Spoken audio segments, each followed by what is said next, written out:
గ్రహణం అని అనగానే సూర్యగ్రహణమైనా చంద్రగ్రహణమైనా ఆహార పదార్థాలు ఏమన్నా వాటి మీద ఒక గరిక వేసి పెట్టి ఉంచడం అనేది ఎన్నో సంవత్సరాల నుంచి జరుగుతోంది. అది వేయడం వల్ల ఉపయోగం ఏంటి, వేయకపోవడం వల్ల వచ్చే నష్టం ఏంటి? ఇది కాకుండా గ్రహణం వల్ల వచ్చే నష్టం ఏం లేదు, ఆ టైంలో మేము తింటాం, బయటికి పెడతాం, మేము చూస్తాం, దీనివల్ల వచ్చే నష్టం లేదని వాళ్ళు అంటున్నారు. దీంట్లో ఏం చెప్తారు సార్? నిజంగా చెప్పాలంటే గ్రహణం అనేది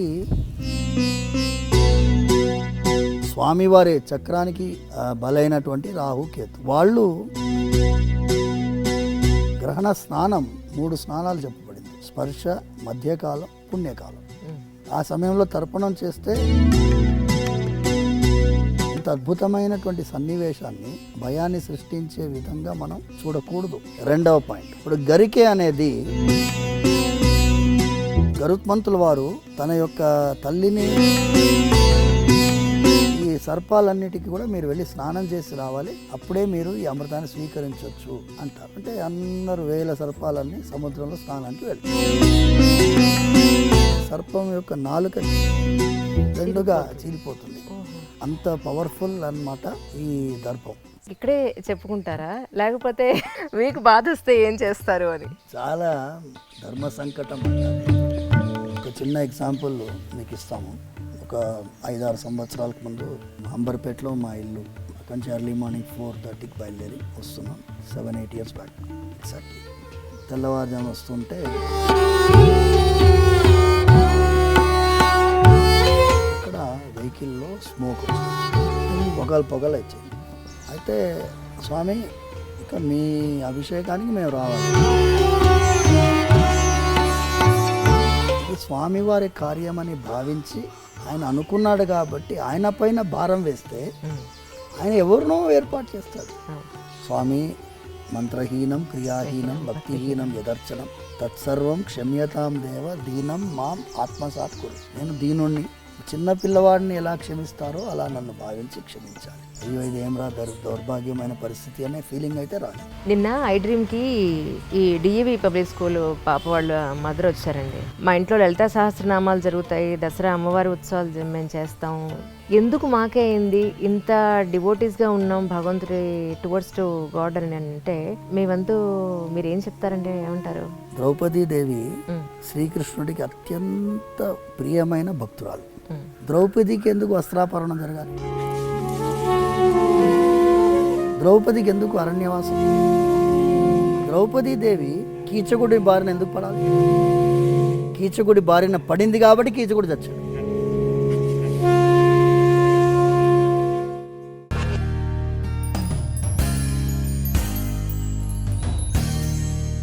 అందరికీ నమస్కారం అండి. ఈనాటి నా తెలుసు విత్ మీ అంజలిలో ఈరోజు చిలుకూరు బాలాజీ టెంపుల్కి వచ్చేసాం. ఎన్నో రోజులుగా అనుకుంటుంటే అసలు వీలే కుదరలేదు స్వామితో మాట్లాడడానికి. డాక్టర్ రంగరాజన్ గారు is with us right now. ముందైతే సార్ వెల్కమ్ చెప్పేద్దాం. సార్ నమస్కారం అండి. నమస్తే అమ్మా. చాలా సంతోషం మిమ్మల్ని చూడడం, కలవడం. ఎప్పటి నుంచి అనుకుంటుంటే ఈ రోజుకి తీరింది మనకి యాక్చువల్లీ. నాకు కూడా ముందు మిమ్మల్ని ఎలా చెప్పాలో తెలియట్లేదు. కొంచెం 3-4 నెలలుగా మీరు ప్రయత్నం చేస్తున్నారు. అవునమ్మా. ఎందుకంటే ఏదో ఒక కార్యక్రమం ఈ నడుమ ఈ స్వామివారి సేవలో మనకి కుదరలేదు. బట్ ఎనీవే, ఇవాళ వెంకటేశ్వర స్వామి అనుగ్రహం ఉంది కాబట్టి ఇవాళ కుదిరింది. మీ అందరితో మనం దిల్సే అంజలి ఉండడం మాకు కూడా భాగ్యంగానే అనిపిస్తుంది. సార్ ముందుగా నిన్న జరిగిన గ్రహణం గురించి కొంచెం క్లారిటీ తీసుకుందాం. గ్రహణం అని అనగానే సూర్యగ్రహణమైనా చంద్రగ్రహణమైనా మన ఇంట్లో పచ్చళ్ళు లేదా ఆహార పదార్థాలు ఏమన్నా వాటి మీద ఒక గరిక వేసి పెట్టి ఉంచడం అనేది ఎన్నో సంవత్సరాల నుంచి జరుగుతోంది. అది వేయడం వల్ల ఉపయోగం ఏంటి, వేయకపోవడం వల్ల వచ్చే నష్టం ఏంటి అనేది ఇంతవరకు ఎవరు క్లారిఫై చేయలేదు. మా ఇంట్లో అడిగితే అలా వెయ్యాలి అంతే అని అన్నారు మా పెద్దవాళ్ళందరూ. ఇది కాకుండా రేషనలిస్టులు అందరూ కూడా గ్రహణం వల్ల వచ్చే నష్టం ఏం లేదు, ఆ టైంలో మేము తింటాం, బయటికి పెడతాం, మేము చూస్తాం, దీనివల్ల వచ్చే నష్టం లేదని వాళ్ళు అంటున్నారు. ఏది నిజం? అసలు మీ వరకు మీరు చూసిన దీంట్లో ఏం చెప్తారు సార్? ముందుగా గ్రహణం అనేది మనం వాడేటటువంటి విధానంలో మీరు చూస్తే ఏదన్నా మీరు బుక్స్లో రాసేటప్పుడు దీనికి గ్రహణం పట్టింది, ఆ, మన అవును. వైభవానికి గ్రహణం పట్టింది అవును. అలా వాడతారు, నెగటివ్ టర్మినాలజీగా వాడతారు. కానీ నిజంగా చెప్పాలంటే గ్రహణం అనేది ఒక విధంగా చూస్తే ఒక అద్భుతమైనటువంటి సన్నివేశం. గ్రహణం రోజు ఏం గుర్తొస్తుంది మనకి?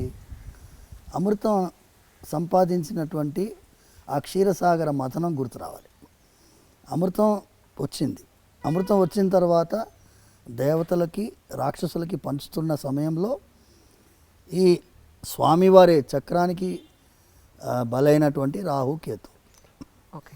సో వాళ్ళు సూర్యచంద్రుల నడుమ కూర్చుండినప్పుడు వాళ్ళు కూర్చున్నారు కాబట్టి వాళ్ళు అమృతాన్ని స్వీకరించిన తర్వాత తల నరకబడింది. సో అందులోంచి ఆవిర్భవించిన వాళ్ళే వీళ్ళిద్దరు.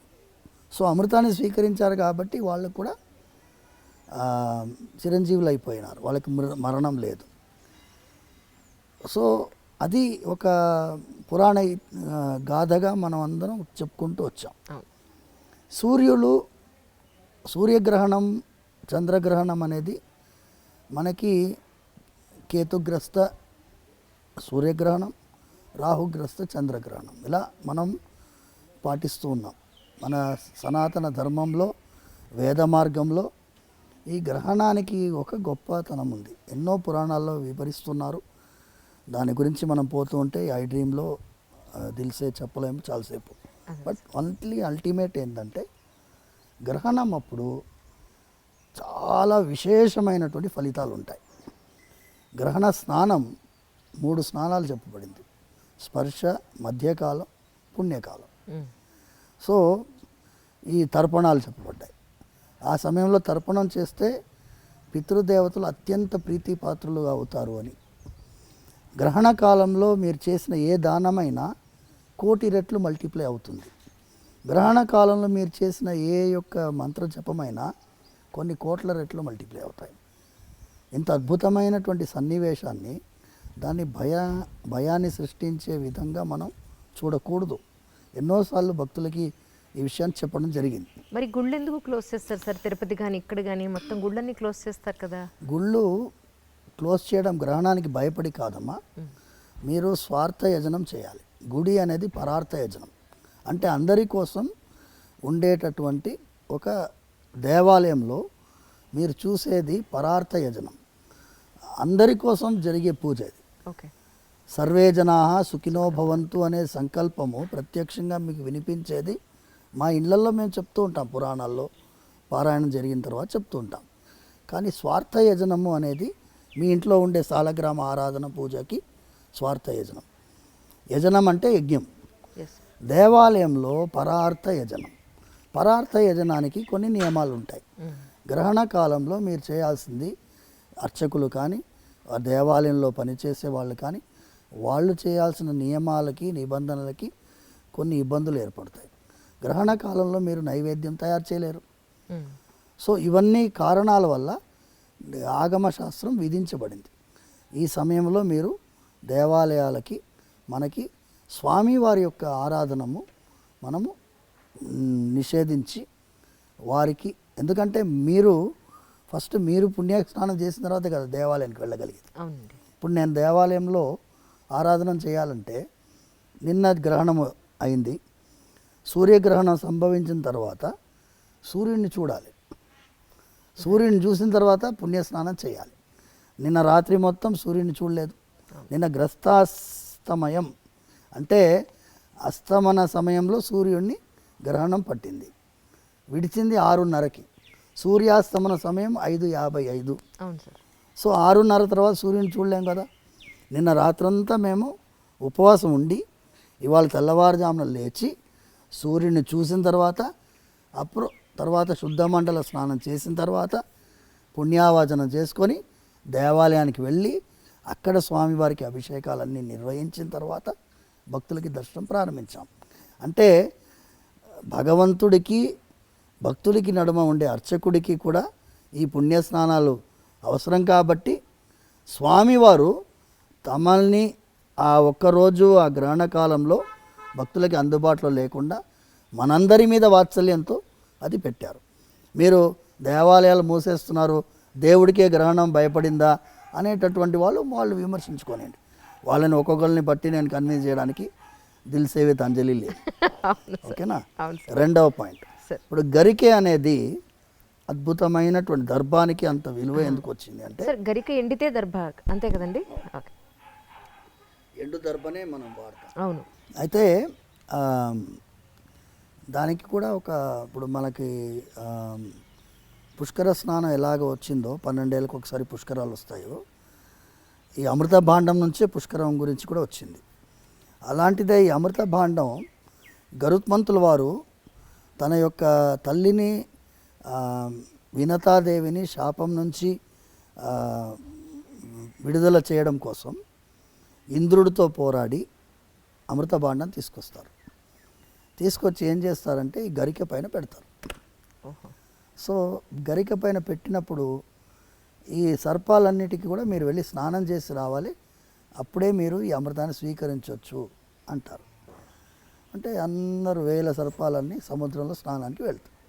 మళ్ళీ ఇంద్రుడు వచ్చి తీసుకెళ్ళిపోతాడు అమృత భాండాన్ని. తీసుకెళ్ళేటప్పుడు గరిక మీద అమృతం పడుతుంది. సో అది అమృతంతో తడిసింది కాబట్టి దానికంతా గొప్పతనం. సో అది గరికె తడిసిన తర్వాత ఈ సర్పాలన్నీ ఏం చేస్తాయి, వచ్చి ఆ గరికెని నాకితే సర్పం యొక్క నాలుక రెండుగా చీలిపోతుంది. సో రెండు సైమల్టేనియస్ జరుగుతాయి. అందుకే సర్పానికి 2 నాలుకలు గరికె వల్ల వచ్చి అంత షార్ప్గా ఉంటుంది, కోస్తుంది అది. సో అంత పవర్ఫుల్ అన్నమాట ఈ దర్భం. దర్భానికి అంత గొప్పతనం. మేము పవిత్రం ధరిస్తాము, పవిత్ర పాణి అంటారు. పవిత్రం ధరించి వెళ్తాము. ఏదన్నా శుభకార్యం జరగాలన్నా పవిత్రంతో జరగాలి. సో అంత ముఖ్యత్వం ఈ అమృతం వల్ల వచ్చింది. సో గ్రహణం సమయంలో సంబంధించిందంతా అమృతంతో సంబంధించిన విషయం.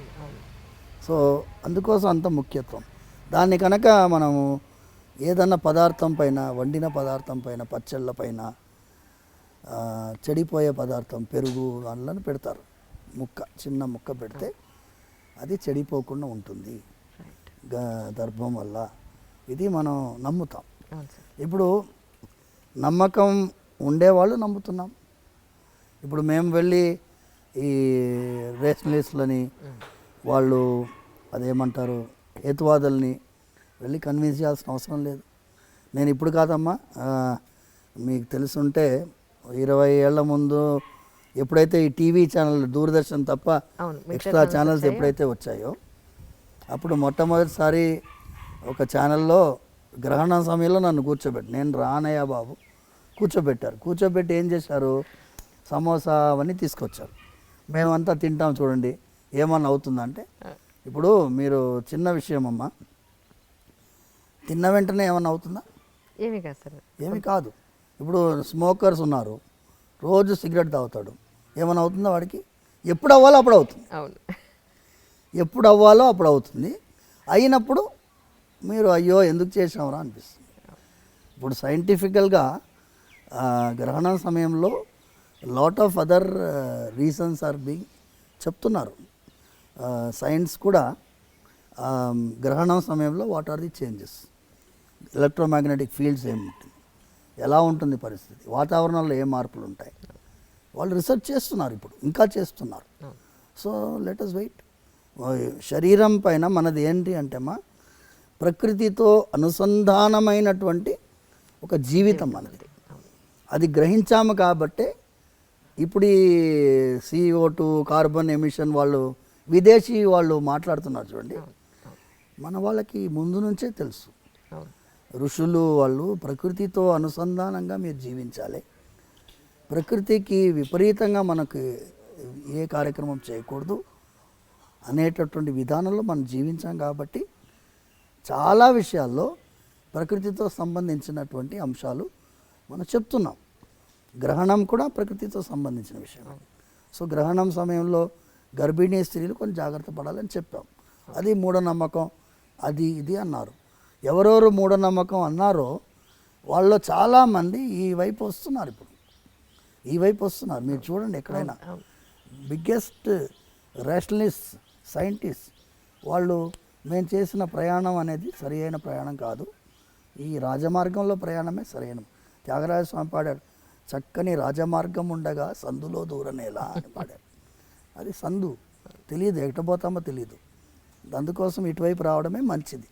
ఇది ఏంటి అమ్మా, కొన్ని వేల సంవత్సరాల చరిత్ర ఉన్నటువంటి సనాతన ధర్మం. ఇది వేద మార్గం. వేద మార్గం ఏమంటుంది, చిన్న విషయం అమ్మ, నా అప్సు మూత్ర పురీషం కుర్యాత్ వేదం చెప్తుంది. నీళ్ళల్లో మీరు ఎప్పుడు కూడా మీరు పాసిపోయకూడదు అని చెప్తుంది వేదం చెప్తుంది. నదికి ఉండేటటువంటి మనకి గౌరవం చెప్తుంది. నదీ స్నానానికి వెళ్ళినప్పుడు మీరు సోప్ కూడా రాసుకోకూడదు అంటుంది. ఇక్కడ సోప్ రాసుకొని నదిలో స్నానం చేయకూడదు. నదీ స్నానం చేసి వచ్చి మీరు ఇంట్లో సోప్ రాసుకొని స్నానం చేసుకోవచ్చు. నదీ స్నానానికి ఈ కెమికల్స్ పూసుకొని స్నానం చేయకూడదని శాస్త్రం చెప్తుంది. అంటే ప్రకృతిని గౌరవించి ప్రకృతిని గుర్తించి ఒక తల్లిలాగా మనం నదిని భావించినటువంటి వాళ్ళం. ఎవరికైనా నచ్చకపోవచ్చు. న్యూజిలాండ్లో పోయిన ఏడాదికి ముందేడాది they have declared a river as a living being. అవును, సుప్రీంకోర్టు తీర్పు న్యూజిలాండ్లో. వాళ్ళు మా 70 సంవత్సరాల పోరాటం అన్నారు, కొంతమంది 300 సంవత్సరాల పోరాటం అన్నారు. నదిని ఒక జీవిగా గుర్తించి లివింగ్ బీయింగ్గా గుర్తించి తీర్పిచ్చారు. మనం గుర్తించే తీర్పు కాదుగా, మనం ఆల్రెడీ ఫాలోయింగ్. అవును, కొన్ని వేల సంవత్సరాలు. కానీ ఒకటి సరే, నదులన్నింటినీ మనం పొల్యూట్ చేస్తున్నాం, ఇప్పుడు మట్టిని చేసేస్తున్నాం, భయంకరంగా పొల్యూట్ చేస్తున్నాం, భయంకరంగా. ఇప్పుడు హుస్సేన్ సాగర్ ఎలా ఉండింది, ఇప్పుడు ఎలా ఉంది? ఏ చెరువు అన్నా తీసుకోండి, ముందు ఎలా ఉండింది, 50 ఏళ్ల ముందు ఎలా ఉండింది, ఇప్పుడు ఎలా ఉంది? అంటే మనం డెవలప్డ్ అనుకుంటున్నాం, కానీ డెవలప్మెంట్ అంటే ఏంటి? చెరువులో బిల్డింగ్ కట్టడం కాదు. ఇప్పుడు ఎన్నో ఇండ్లలో నీళ్ళు వచ్చినాయి వర్షాకాలంలో. ఎందుకు? లేఅవుట్ బ్రహ్మాండంగా వేశారు, బిల్డింగ్లు బాగా కట్టారు. ఎక్కడ కట్టారు? చెరువులో. నదీ ప్రవాహంలో నది ఆనుకొని బిల్డింగ్ కట్టాం. నదీ ప్రవాహం ఇంతే ఉంటుంది చెప్పలేం కదా. ఫుల్ ట్యాంక్ లెవెల్ అని ఒకటి ఉంటుంది, ఎఫ్టీఎల్ అంటారు దాన్ని. ఎఫ్టీఎల్ అంటే చాలా వరద వచ్చినప్పుడు ఎంతవరకు నిండుతుందో అంతవరకు. కానీ ఎఫ్టీఎల్ ఏం చేస్తారు వాళ్ళు, ఆ ఇటుక రాయిని తీసి ముందుకు జరిపి ఇదే ఎఫ్టీఎల్ అని చెప్పి ఇంత ఎంక్రోచ్ చేసుకుంటారు. అలా జరుగుతుంది. సో వాళ్ళకి మన గురించి మాట్లాడే అధికారము లేదు, అర్హత కూడా లేదు. అందుకోసం వాళ్ళకి మనం సమాధానం చెప్పాల్సిన అవసరం కూడా లేదు. నిన్న ఐ డ్రీమ్కి ఈ డిఏవి పబ్లిక్ స్కూల్ పాప వాళ్ళ మదర్ వచ్చారండి. అన్నారు, నేను చిలుకూరు బాలాజీ గారిన రంగరాజన్ గారిని కూడా కలిశానండి, నేను పరిచయం, రేపు వెళ్తున్నాను అంటే నేను అడిగానని ఒక్కసారి అడగండి. మా ఇంట్లో లలితా సహస్రనామాలు జరుగుతాయి, దసరా అమ్మవారి ఉత్సవాలు మేము చేస్తాం, వెంకటేశ్వర స్వామి దానికి వెళ్తాం, చిలుకూరు చిన్నజీవ స్వామిని ఫాలో అవుతాం. నా ఇంట్లో నా పాపకి ఎందుకు ఇలా జరిగింది అని పాపం షీ క్రైడ్ అలాట్ ఎస్టర్డే. అసలు చాలా ఆవిడ బాధని ఎలా నేను ఓదార్చాలో నాకు అర్థం కాల. ఎందుకు మాకే అయింది, ఇంత డివోటీస్గా ఉన్నాం భగవంతుడి టువర్డ్స్ టు గాడ్ అని అంటే ఆవిడకి ఏం చెప్తాను సార్? మీ వంతు మీరు ఏం చెప్తారంటే ఏమంటారు? దీనికి సమాధానం ద్రౌపది ప్రవర్తనలోనే ఉంది సార్. ద్రౌపదీదేవి శ్రీకృష్ణుడికి అత్యంత ప్రియమైన భక్తురాలు. ద్రౌపదికి ఎందుకు వస్త్రాపహరణం జరగాలి? రైట్. ద్రౌపది నిండు సభలో ఎందుకు వస్త్రాపహరణం జరగాలి? ద్రౌపదికి ఎందుకు అరణ్యవాసం? ద్రౌపదీదేవి కీచకుడి బారిన ఎందుకు పడాలి? కీచకుడి బారిన పడింది కాబట్టి కీచకుడు చచ్చాడు. రైట్. ఇప్పుడు ఈ అమ్మాయి వల్ల డిఏవి స్కూలు ఏ స్కూల్ అన్నా కానీ ఆ దుర్మార్గుడు బయట వచ్చాడు. ఈ అమ్మాయి కనుక ధైర్యం చేయకపోయి ఉంటే, పోనీలేండి మనం స్కూల్ మారదాం అనుకుని ఉంటే వచ్చేదా? ఇంకా ఎంతమంది బలై ఉండేవాళ్ళు. అంటే స్కూల్ యాజమాన్యంలో చాలామందికి తెలుసు ఇలా జరుగుతుందని, అయినా వాళ్ళు గమ్మునున్నారు. చాలామంది పేరెంట్స్ మా అమ్మాయి కూడా చెప్పేదండి ఏడ్చేదండి అని చెప్తున్నారు ఇప్పుడు. కానీ ముందు ఫస్ట్ వచ్చింది ఎవరు? మేము యాక్చువల్గా మీరు ఇంతకుముందు మాట్లాడుతున్నప్పుడు నాతో ఎప్పుడు ఉంటాడు ఈ ఆడవాళ్ళ విషయంలో జాగ్రత్తలు సమాజానికి నేర్పించాలి, అమ్మాయిల్ని ఆడవాళ్ళని గౌరవించేటట్టుగా మన సమాజం మారాలి, ఆ, అమ్మాయిల్ని ఆడవాళ్ళని ఒక విధమైన విలాస వస్తువుగా చూడకుండా ఒక పవిత్రమైన భావనతో చూసేటట్టుగా మన వాళ్ళు ఉండాలి. రోజు నాతో ఉంటాడు పవన్ అనేవాడు. వరంగల్ వెళ్తున్నామ్మా మేము 2019 అనుకుంటా. చిన్న అమ్మాయి 9 months అమ్మాయి. చాలా బాధ అయింది తెలుసుకొని మేము వెళ్ళి సమాజం ఫెయిల్ అయింది అని చెప్పడానికి వెళ్ళాం. Imagine 9 month baby. దారుణం. వెళ్తూ ఉన్న దారిలో ఏంటి ఇలా జరుగుతుంది ఎందుకు, దీనికి ఏంటి మనస్సులో ఒక విధమైనటువంటి ఆక్రోషం. స్త్రీగా ఈ దేశంలో పుట్టే వాళ్ళందరూ దురదృష్టవంతులా, వాళ్ళకి సమాజం గుర్తించదా, వాళ్ళకి రెస్పెక్ట్ ఇవ్వదా, వాళ్ళని సంరక్షించాలనే భావన ఉండదా అనే మాటలు మాట్లాడుకుంటూ వెళ్తుంటే మేము సీతమ్మ తల్లిని రావణాసుడు అపహరించుకొని వెళ్తున్నప్పుడు జటాయు అడ్డుపడుతుంది. పక్షి రావణాసుడితో భీకరమైన యుద్ధం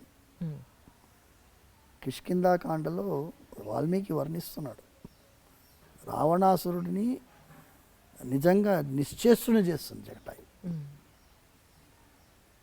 అలాంటి రావణాసురుడితో ఓడిపోతామని తెలిసి సీతమ్మ తల్లిని కాపాడాలని చెప్పి జటాయువులాగా ప్రతి ఒక్క మగవాడు ఆ భావన ఎందుకు రాదు, మనం ఒక జటాయు కాన్సెప్ట్ బిల్డప్ చేయాలి స్వామి అని అక్కడ మొదలైంది ఆలోచన. అక్కడే మేము దిశ అయినప్పుడు కూడా మేము వెళ్ళాం. సో మాకేమైందంటే ఒక సైన్యము నిర్మించాలి అంటే ఒక 1000 మందో 2000 మందో 10,000 మందో మన మాటకి గౌరవించే వాళ్ళు కనుక ఉంటే బాగుంటుంది అనే ఆలోచనతో ముందెళ్ళాం. అప్పుడు అదే సమయంలో ఏమైంది అంటే ఇక్కడ మా ఇంటి చిలుకూరు దగ్గరలోనే ఒక 3 కిలోమీటర్ దూరంలో ఒక అమ్మాయిని కిడ్నాప్ చేస్తుండే ఒక ఆయన. స్కూటర్లో కాళ్ళ నడుమ పెట్టుకున్నాడు, వెళ్తున్నాడు. అమ్మాయి అరుస్తుంది, అంతమంది చూస్తున్నారు. కానీ ఒకడు అడ్డుపడ్డాడు. అడ్డుపడి క్యూ రోరీ లడికి అన్నాడు. నేను हमारे घर की लड़की है कुछ पसंद नहीं उसको అంటే అమ్మాయిని అడిగాడు, కోనే ఏ తుమ్ కోనే అంటే మేరకు నై మాలూమ్ ఈ అంకుల్ కోనే అంటుంది అమ్మాయి. ఓహో. 2 చాప లంపకాయలు వచ్చి వెంటనే పోలీస్ పెట్రోల్ వెహికల్కి ఫోన్ చేస్తే వాళ్ళు వచ్చి ఇంట్రాగేట్ చేస్తే వాడు ఈ అమ్మాయిని ఎత్తుకుపోతున్నాడు. వాడు బెడ్షీట్లు అన్నీ ఉన్నాయి డిక్కీలో. సో వాడు కాపాడాడు. వాడు ఫస్ట్ జటాయు లాంటి వాడు. ఇలాంటి వాడు జటాయు లాంటి వాడు మనకి సమాజంలో కొన్ని వేల మంది ఉంటే ఏం పర్వాలేదమ్మా, మీరు చేయాల్సిన అవసరం లేదు. మీరు మొబైల్ నెంబర్స్ ఉన్నాయి కదా, police vehicle petrol vehicle. Suppose లేడీస్కి అమ్మాయిల కాలేజ్ దగ్గర ఈవ్టీజింగ్ అవుతుంది, ఫలానా కాలేజ్ దగ్గర ఈవ్టీజింగ్ అవుతుంది, వై డోంట్ యూ కమ్ అని చెప్తే వాళ్ళు వస్తారు. వాళ్ళు ఉండేది అందుకే కదా, ఇన్ఫర్మేషన్ ఇచ్చేది అవకాశం మనకు ఉన్నప్పుడు అది కూడా జటాయు యొక్క పద్ధతియే కదా అని ప్రమోట్ చేస్తున్నాం. వీళ్ళని పిలిపించింది ఎందుకు అంటే మాకు ఒక విధంగా వీళ్ళు ధైర్యం చేశారు. కానీ ఆ అమ్మాయి తల్లి తండ్రి ఒక విధంగా ఫ్రస్ట్రేటెడ్గా ఉన్నారు, నిర్వేదం, మీరు చెప్పినట్టుగా నిర్వేదంతో ఉన్నారు. వాళ్ళకి ధైర్యం చెప్పాలని పిలిపించాం. మాకే ఎందుకు జరుగుతుంది అని వాళ్ళు అడిగారు కదా. మీకు జరిగింది ఆ వెంకటేశ్వర స్వామి వారు మీకు ధైర్యం ఇస్తారు, భయం లేదు. జరిగింది ఒక యాక్సిడెంట్, ఒక లారీ వచ్చి గుద్దింది అనుకోండి, ఆ లారీ గుద్దిన వల్ల మనం జీవితం అయిపోదు కదమ్మా. బతికిపోయింది అమ్మాయి, కాపాడబడింది. ఇప్పటి నుంచి కొత్త జీవితం ప్రారంభించి జాగ్రత్తగా సంరక్షించుకొని సమాజానికి కూడా ఒక మెసేజ్ ఇవ్వాలని వాళ్ళని పిలిపించడం జరిగింది. అవును సార్. మూడవది ఏమి ఆలోచన ఉండింది అంటే ఈ దేశంలో చట్టాలు బోలెడని ఉన్నాయి, కానీ అన్నిటికీ కూడా పోలీస్ యంత్రాంగమే ఇంప్లిమెంట్ చేయాలి, జ్యుడిషియరీయే పనిష్మెంట్ ఇవ్వాలి. కానీ ప్రివెంటివ్ మెకానిజం లేదు. There is a need for a preventive mechanism. Correct. Preventive mechanism ఎలా వస్తుంది? చిన్నపిల్లల్ని హ్యాండిల్ చేసేవాళ్ళు స్కూల్స్ కానీ అవును. కాలేజెస్ కానీ టీనేజర్స్ని వల్నరబుల్ సెక్షన్ వీళ్ళు ఎస్. వాళ్ళకి తెలియదు ఏం జరుగుతుందనే తెలియనటువంటి ఆ సమాజంలో మనం ఒక సిస్టమ్ ఇన్ ప్లేస్ ఉండాలి. యూకేలో స్టాట్యూటరీ ప్రొటెక్షన్ అంది, statutory protection against abuse of the girl child. Yes sir. దాదాపు 193 pages document, okay. Statutory provisions. మన దేశంలో ఎందుకు పెట్టలేమమ్మా? ఇప్పుడు కాలేజెస్లో స్కూల్స్లో there is a need. Actually మీరు ఫీజుకి ఏం తక్కువ లేదు కదా. అవును సార్, లక్షల్లోనే ఉంది. మీరు ఏసీ రూమ్ పెట్టారు కదా. అవును. మీరు ఏసీ రూమ్ పెట్టారు, మీరు వాతావరణం చల్లగా ఉంచాలని చూస్తున్నారు. నేను సురక్షితమైన వాతావరణం పెట్టాలని నేను అంటున్నాను. అవును. You add one more standard where there is going to be a counsellor and there is going to be an audit. ఈ స్కూల్లో ఎలా ఉంది, ఈ వాతావరణం ఎలా ఉంది, పేరెంట్సే ఉండాలి అందులో. అవును సార్. బయట వాళ్ళు ఉండకూడదు. మీ పేరెంట్స్లోంచి మీరు ఆడిట్ మెంబర్స్ పెట్టుకోండి. ఒక 10 మెంబర్ కమిటీయో 11 మెంబర్ కమిటీయో పెట్టుకొని వాళ్ళు every year they have to audit అవును. How the school is doing in the name of protection of the girl child or boys. ఇప్పుడు మగపిల్లలకు కూడా అవకాశం ఉంది. చాలా అవును సార్. వేధించే వాళ్ళు ఉన్నారు, అబ్సల్యూట్లీ. భయంకరంగా వేధించే వాళ్ళు ఉన్నారు. అవును. ఎందుకంటే వాళ్ళకు ఆడలేదు మగాలేదు తేడా. వరల్డ్ వైడ్ ట్రెండ్ పోయిందమ్మా, అవును. అవును. భయంకరంగా ఉంది. సమాజంలో మంచి చెప్పే వాళ్ళకి ఇవాళ రోజు చాలా పర్సంటేజ్ తగ్గిపోయింది, అవును. వాళ్ళ పర్సంటేజ్. నిన్న అమావాస్య రోజు ఎక్కడో క్షుద్ర పూజలు జరిగి శ్మశానంలో ఒక అబ్బాయిని 22 ఏళ్ళు 23 ఏళ్ళు ఉన్నట కుకట్పల్లి శ్మశానంలో అబ్బాయిని చంపేసి అక్కడే కాల్ చేశారు వాళ్ళు. పక్కన ఆ క్షుద్ర పూజకు సంబంధించిన వస్తు సామాగ్రి అంతా అక్కడే ఉందిట. సో అబ్బాయికి కూడా సెక్యూరిటీ లేదని అనిపించింది నాకు. ఒక్కొక్క రకంగా ఒక్కొక్కళ్ళకి అదే ఈ ప్రాబ్లం ఏంటంటే అమ్మా, సమాజంలో దిగజారుడుతనం పెరుగుతుంది. దిగజారుడుతనం పెరుగుతున్నప్పుడు సమాజంలో మంచి మార్గం చెప్పడానికి చాలామంది ప్రయత్నిస్తున్నాం, కానీ మా పర్సంటేజ్ చాలా తక్కువ. మీలాంటి వాళ్ళు ఇది తీసుకువెళ్తున్నారు, దీనివల్ల కొంచెమన్నా ప్రయోజనం వస్తుందని మేము ఆలోచిస్తున్నాం. అవును సార్. అవును సార్. సరే, ఈ మధ్య నేను కంచి వెళ్ళాను. అక్కడ అమ్మవారికి కొన్ని పూజలు అవి జరుగుతున్నాయి, దాని కవరేజ్ కోసం వెళ్ళాం. ఎక్కడెక్కడి నుంచో కొన్ని వందలాది మంది పురోహితులు వచ్చారు, అందరూ యంగ్స్టర్స్. నేను అన్నాను సరదాగా, ఏమండి మీకు పెళ్ళి అయిందా అని అడిగాను. మమ్మల్ని ఎవరు చేసుకుంటున్నారండి, పురోహితులను ఎవరు చేసుకోవడానికి అమ్మాయిలు ముందు రావట్లేదు, దీని మీద మనం ఒక టాక్ చేయాలండి అన్నారు. They are from Guntur actually. తప్పకుండానండి, నేను ముందైతే ఈ ఇంటర్వ్యూ చేస్తాను, అప్పుడు అడుగుతాను స్వామిని, అడిగిన తర్వాత అప్పుడు మీ దగ్గరికి వస్తాను తప్పకుండా అని.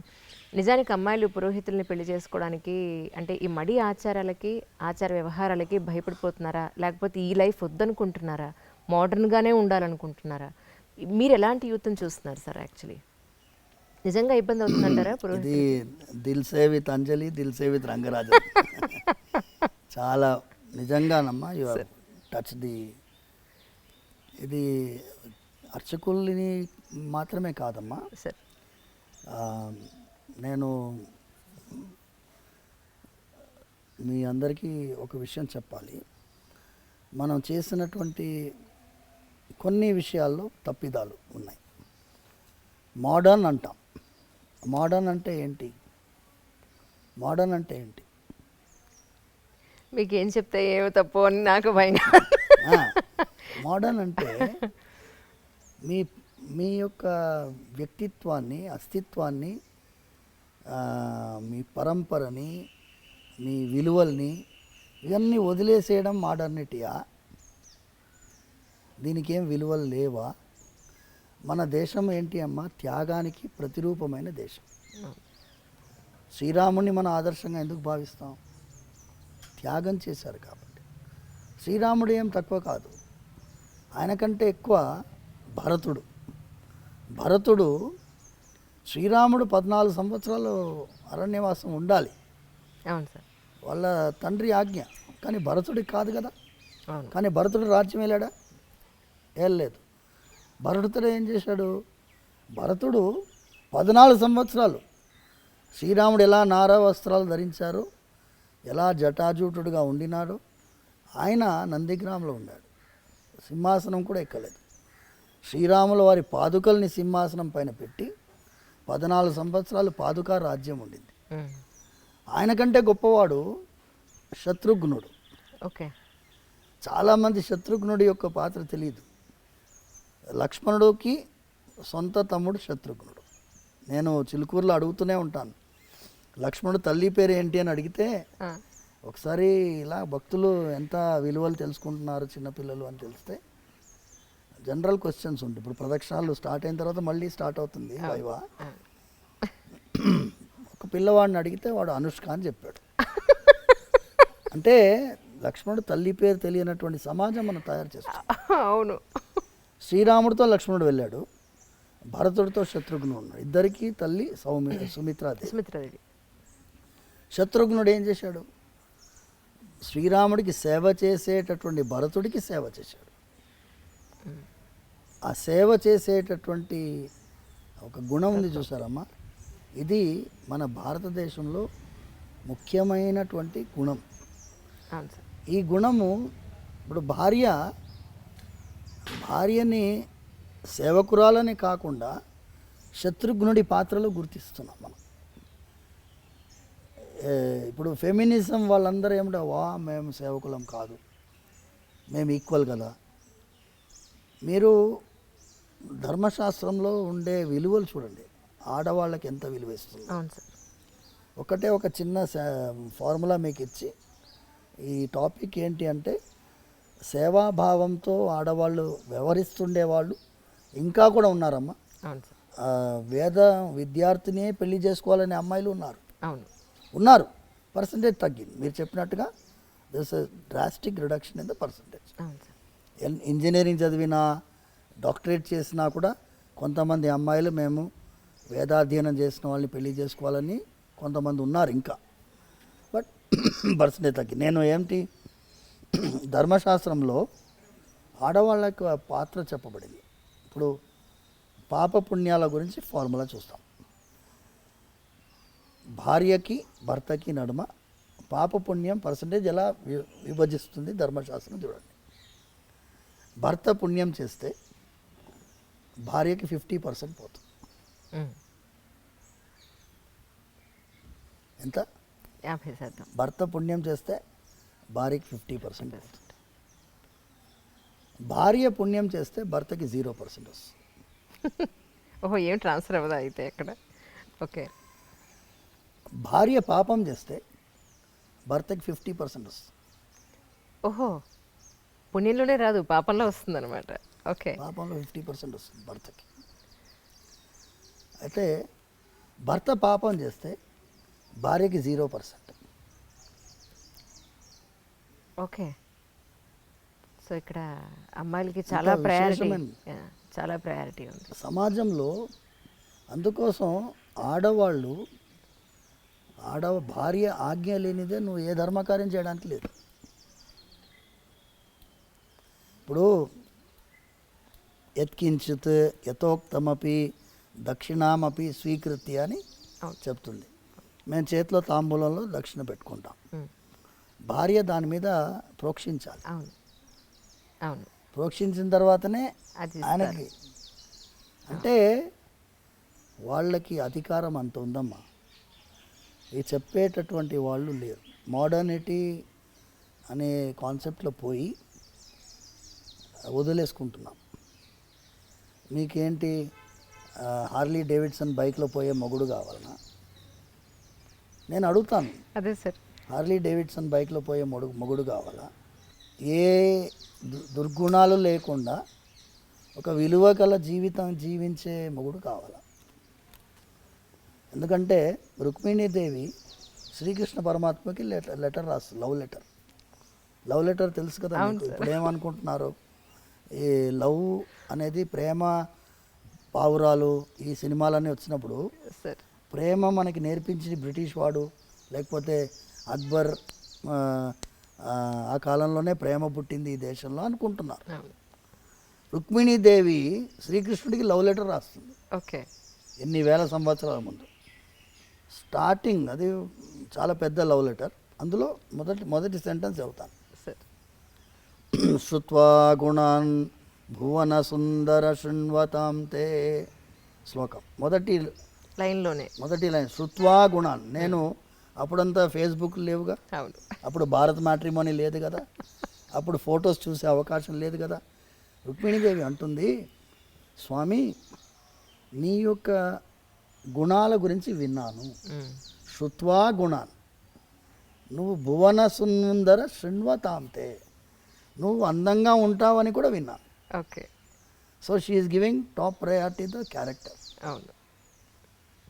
ఇక్కడ నేను వివాహాని కోసము చాలాసార్లు కొంతమంది జిజ్ఞాసతో వస్తారు. స్వామి మా అమ్మాయి వాళ్ళని రిజెక్ట్ చేస్తుంది, వీళ్ళని రిజెక్ట్ చేస్తుంది అంటే నేను అమ్మాయిని పిలుస్తాను. నేను అంటానమ్మా, నువ్వు వాడు పొట్టిగా ఉన్నాడు, కొంచెం కలర్ తక్కువ ఉన్నాడు, లేకపోతే బట్టతల వచ్చిందను. బట్టతల అనేది సహజం అయిపోయింది. అవును అవును 26 ఇయర్స్కే బట్టతల వస్తుంది. పడతలేస్తున్నావు. ఈ కారణాల వల్ల నువ్వు రిజెక్ట్ చేస్తున్నావు. కానీ ఒక్కసారి టెంపరీ ఐటమ్స్ మీద నువ్వు కాన్సన్ట్రేట్ చేస్తున్నావు. పర్మనెంట్ ఐటమ్ వాడి క్యారెక్టర్. కరెక్ట్. ఆ క్యారెక్టర్ చూసే క్వాలిటీ నీలో ఉండదు. క్యారెక్టర్ చూసే క్వాలిటీ మీ తల్లిదండ్రుల్లో వాళ్ళ బంధువుల్లో ఉంటుంది. అవును. ముందంతా ఏం చేసేవాళ్ళమ్మా, పిల్లనిచ్చడానికి ఇవ్వడానికి ముందు బంధువులు వెళ్ళేవాళ్ళు వాళ్ళ ఇంటికి. అవును. అర్లీ మార్నింగ్ వెళ్ళేవారు, 6 o'clock 6:30కి వెళ్ళేవారు. ఓకే. వెళ్ళేస్తే ఏమండి ఇలాగే వచ్చాం, ఇటు పోతున్నాం వచ్చాం అంటారు. పిల్లవాడు వస్తాడు, ఇప్పుడు తాగుపోతున్నాడు, హ్యాంగ్ ఓవర్లో వస్తాడుగా, అవును. తెలిసిపోతుంది. నిజం. మంచి చెడు తెలుసుకోవాలంటే అందుకే వెళ్ళాలంటారు, ఇంటికి వెళ్ళి చూడాలంటారు. చూసి గుణం చూసి అమ్మాయిని ఇచ్చేటటువంటి వాళ్ళు అంత జాగ్రత్త పడుతున్నప్పుడు అవును. ఇప్పుడు ఏమైపోయింది, ఎప్పుడైతే ఈ ఆన్లైన్లో వెబ్సైట్లు వచ్చాయో మనకి అవకాశం లేకుండా పోయింది. అవును. లేకుండా పోయింది. మీరు చాలాసార్లు నేను మీ ఇంటర్వ్యూస్లో కూడా చూశాను, భార్యాభర్తల నడుమ ఒక విధమైన ఆర్గ్యుమెంట్స్ని హ్యాండిల్ చేసే కెపాసిటీ కూడా పోయింది. అవును. చాలా సున్నితమైన అంశం.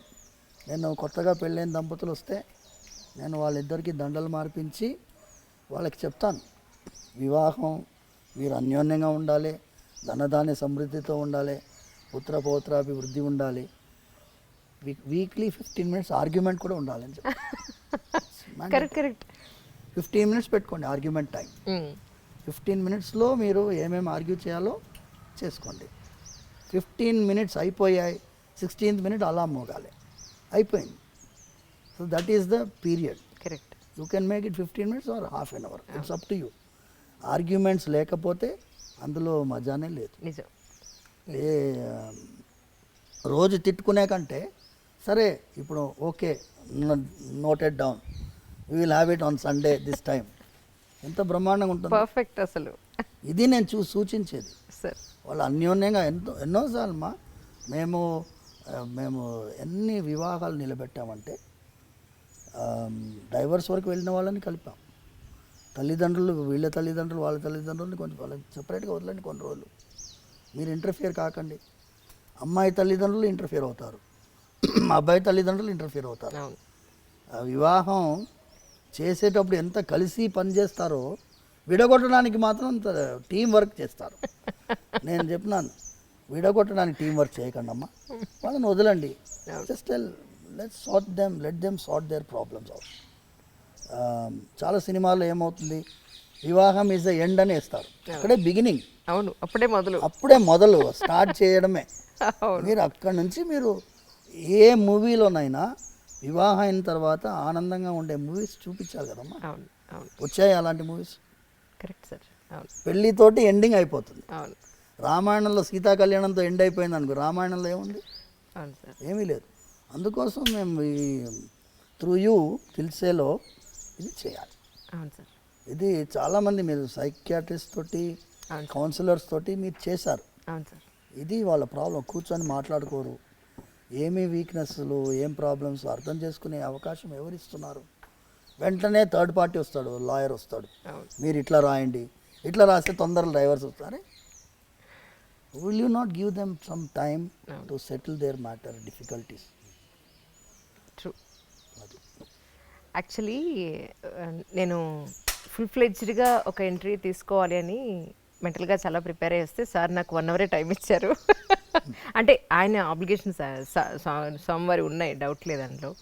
నాన్నగారికి ఇప్పుడు 1 o'clockకి అన్నం పెట్టాలని చెప్పారు. నాది టైం వేసి ఇంకొక 10 నిమిషాలు ఉంది సార్. అంటే మీ జర్నీ వెళ్ళి నాన్నగారు కొట్టించడానికి 10 నిమిషాలు టైం పడుతుందని అనుకుంటున్నాను.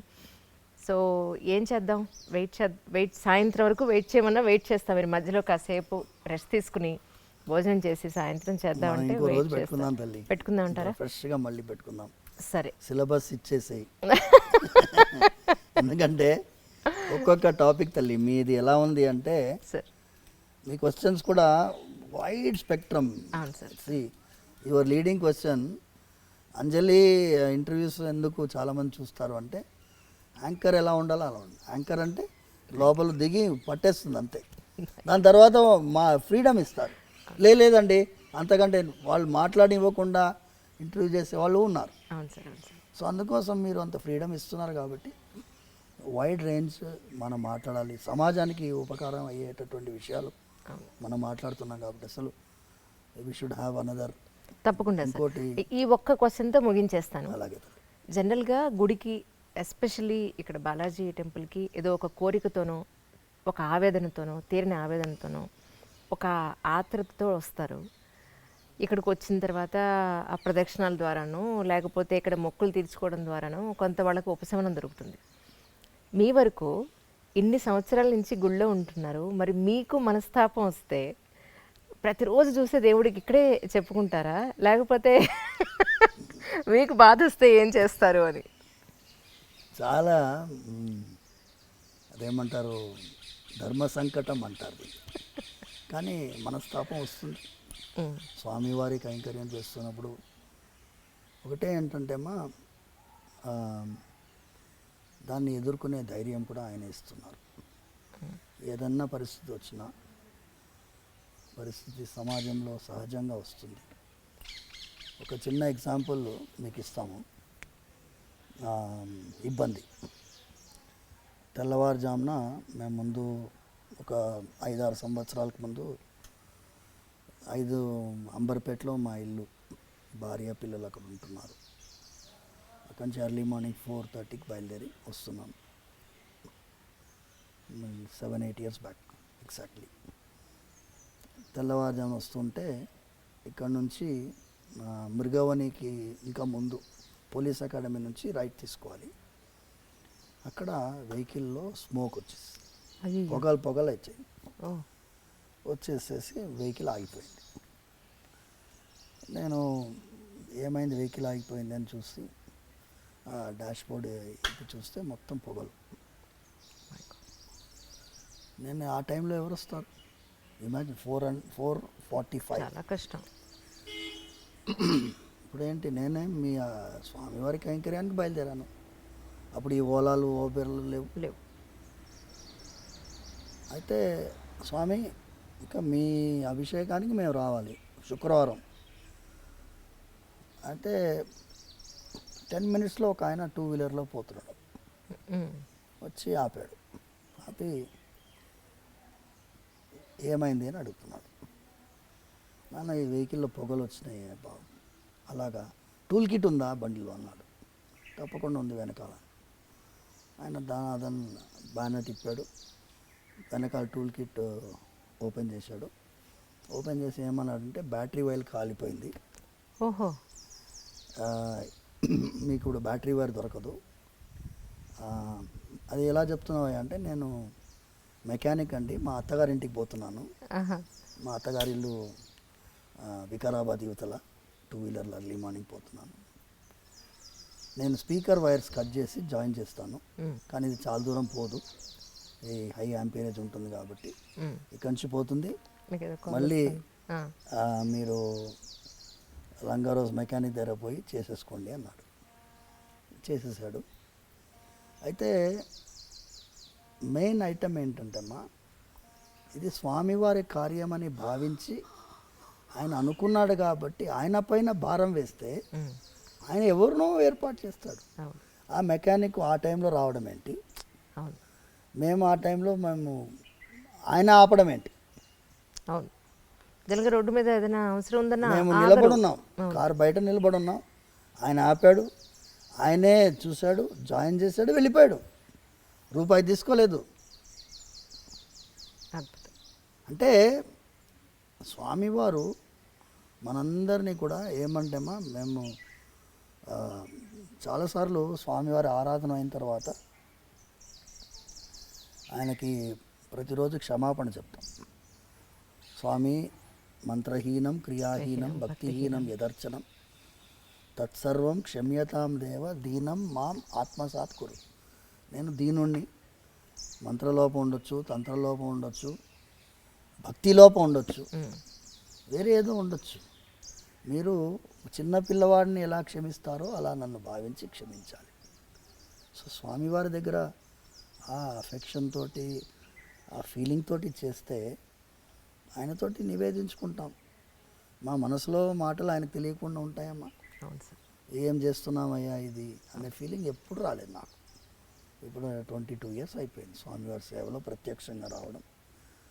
ఇంతవరకు నాకు ఎప్పుడూ కూడా అయ్యో ఇది ఏం రా దౌర్భాగ్యమైన పరిస్థితి అనే ఫీలింగ్ అయితే రాలేదు. కానీ మీరు చెప్పినట్టుగా ఈ చిన్న చిన్న ఇబ్బందులు జరుగుతాయి, పెద్ద ఇబ్బందులు కూడా జరుగుతాయి. పెద్ద ఇబ్బందులు జరిగినప్పుడు మళ్ళీ ఆయన దగ్గరే వేడుకుంటాం. దీనికి మీరే సమాధానం వెతకాలి, మీరే సంతోషంగా మీరు. ఎందుకంటే మేము దేవాదాయ చట్టాన్ని ఎదిరించి పోరాడినటువంటి దేవాలయం చిలుకూరు బాలాజీ టెంపుల్. అవును. స్వామివారు ఇప్పుడు మీరు అడిగారు చూడండి, అర్చకులకి ఎందుకు అమ్మాయిలను ఇవ్వడం లేదు అంటే, ఒక త్రిశంకు స్వర్గంలో అర్చకుడి వ్యవస్థని తీసుకొచ్చినటువంటిది ఈ చట్టాలు. అవును. వాటికి అర్థం కాదు, చట్టసభలకు అర్థం కావు, న్యాయస్థానాలకు అర్థం కావు. అవును. So it is purely devotion and spirit of devotion. భక్తి అందరికీ అర్థం కాదు. అవును. వాళ్ళు ఏమనుకుంటారు, జీతం కోసం అర్చకుడు పనిచేయటం, జీతం కోసం చేయడమే లేదు. ఇందులో ఎంత త్యాగం ఉంది చేసేవాడికి తెలుస్తుంది. ఎంత త్యాగం ఉంది అంటే, వాళ్ళు మీరు చెప్పారు చూడండి, మోడర్న్గా ఉండాలనుకుంటారు అమ్మాయిలు, ఆడవాళ్ళకి ఈ త్యాగ బుద్ధి అనేది ఉండడం అనేది కష్టం. మడి ఆచారాలు అంటే అసహ్యము చాలామందిలో ఉండొచ్చు కాక, కానీ ఒక్కసారి వాళ్ళకి అర్థం చేసుకుంటే స్వామి వారికి నచ్చినటువంటి పద్ధతిలో మనం ఉంటే అంతకంటే గొప్ప సేవ ఏముంటుందమ్మా. అవును సార్, అది నిజం. ప్రేక్షకులకి మధ్యలో ఇది అంతరాయం అనమాట. సో ఈ ఫస్ట్ ఎపిసోడ్ తర్వాత మిగతా ఎన్ని ఎపిసోడ్లకి మేము ఇక్కడ చిలుకూరు రావాలో అని అనుకుంటూ ఉన్నాను. నాన్నగారికి అన్నం పెట్టి టైం అయింది సార్, అవునమ్మా. దయించి కానివ్వండి. అయితే మేము మళ్ళీ మీ దర్శనం చేసుకుంటాం. తప్పకుండా. తప్పకుండా ఈ ఎపిసోడ్ మళ్ళీ కంటిన్యూ అవుతుంది. కంటిన్యూ చేద్దాం. మీరు ఎప్పుడు ఫ్రీగా ఉన్నారో చెప్తారు. తప్పకుండా. సార్ థ్యాంక్ యూ సార్, నమస్కారం.